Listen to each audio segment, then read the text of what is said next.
Thanks for coming, especially, this is nice to have we had a large room last year. We have a small room this year, but it makes it look really crowded. So I guess it's going to work out fine.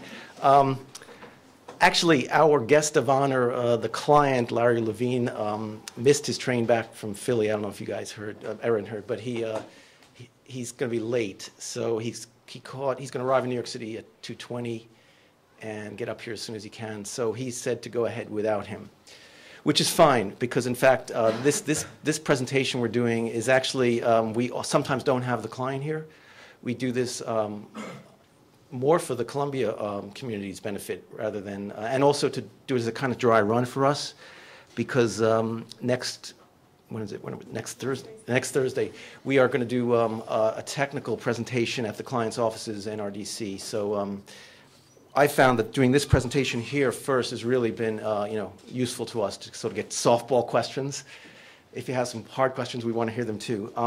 I do want to make a few just general remarks about this topic, because it is kind of close to my heart.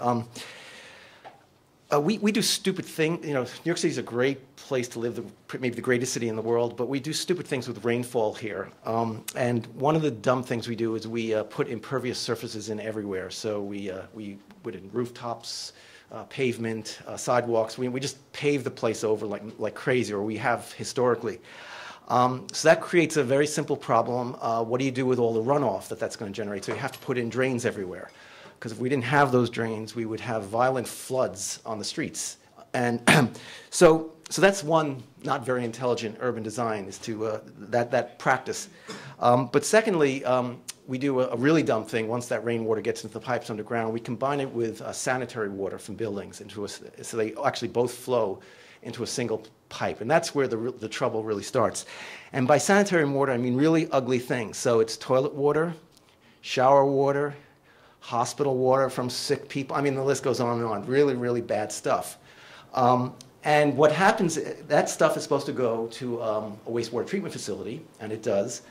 But those wastewater treatment facilities can only handle a certain volume of water. And when you add that rainfall in many, many times, possibly hundreds of times, we're still trying to get the precise numbers on these, the wastewater treatment facility has to throttle. They can't take all that volume. And they either shut down or restrict their flow. We're still trying to find out exactly what they do.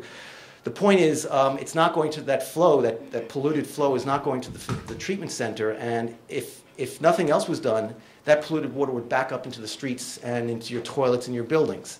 So what's done is, to prevent that horrible effect, is regulator valves are put in around Manhattan Island. And instead of it backing up into the streets, the polluted water just goes into our waterways. So it's this combined sewage overflow. So it's two really environmental bads. I mean, a perfectly clean rainwater has two environmentally bad fates. It either can go to a wastewater treatment facility and get processed, which involves a lot of energy, materials throughputs, and that generates air pollution, greenhouse gas emissions, and they're considerable. I was trying to look for the number of how much energy is part of our wastewater treatment facility. It's big. I think it's somewhere possibly up to 10% or more, but I don't want to quote a number until I find an exact number. Or it ends up as a CSO. So it's a really dumb thing to do with rainwater. So there's a cruel irony to the whole treatment facility system. It's meant to protect our waters, but it's ending up being the #1 source of pathogens to the harbor and rivers. It's also an EJ issue, environmental justice issue. So the treatment facility closest to us is the North River treatment facility up in 140. I'm sure all of you have passed it when you drive on the West Side Highway. Very controversial facility. It was completed in 1978.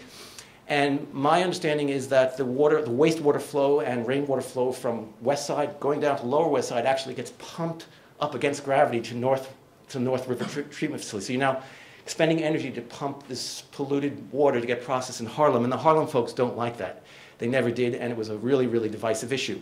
As one Harlem environmental activist told me, when a movie star in Tribeca flushes their toilet, it ends up getting processed in Harlem. And this gave rise to actually some really important environmental justice groups. WEACT, West Harlem Environmental Justice, with whom we at Columbia are good friends, and we've worked with them in the past on this.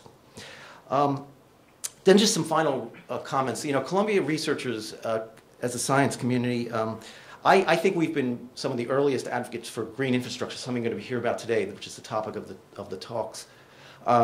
We were early on, took them very seriously as a scientific challenge, you know, how to study them, how to quantify them. And we also became advocates with the city for them. And we did this probably starting about 7 years ago. So a lot of these things you're going to hear about are very novel, very new. But it's gratifying that I think the battle's been won because we've been struggling with the city's engineering community to take them seriously. And I think what you'll hear about today, there's all sorts of exciting policy and funding initiatives that are happening now citywide that have the potential, you know, remake New York City's landscape over the long term. And I won't go into details about that. We also at Columbia, we actually are responsible for generating statistics for future global warming impacts for the city. So we generate things like temperatures and extremes, heat waves, and precipitation. And these are numbers that we've generated routinely in my department. We give them to the mayor's office. They use them in some of their policy studies. The bottom line is we're projecting precip, as we call it in the meteorology community, to go up for New York. So that water flow is going to increase for sure in the future. And as we all know, population in New York is going to grow. So I think the numbers, we're expecting 1 million more people here by 2030. So these two flows, the rainwater flow and the sanitary flow, are both going to increase. So this is not a sustainable practice for urban structure. It's only going to get worse. Finally, there are other researchers who are involved. This is a very broad topic, wastewater in the city, so I'm not doing justice, but there are many Lamonters who study the pollution in the river. They actually get the coliform counts from Lamont researchers when these pollution events happen. There are people in engineering I know who are working on the wastewater treatment process as a way to maybe clean that up and reduce its impact. So my bottom line is very multidimensional. I think this is really a perfect. I've long wanted to do something with the workshop on this topic. So it's really great that we are able to do this now because the timing couldn't be better. And then before I finish, I just want to thank this workshop wouldn't be possible, wouldn't work. The workshop wouldn't work without Natalie Onwin Coroneri, Eileen Quigley, who's the TA. The administrators for the program, Jason and Ruth DeFries, they're not here today, and Louise Rosen, who's sort of like started this whole thing with Steve Cohen. So I'm going to turn it over to you guys to just run the show.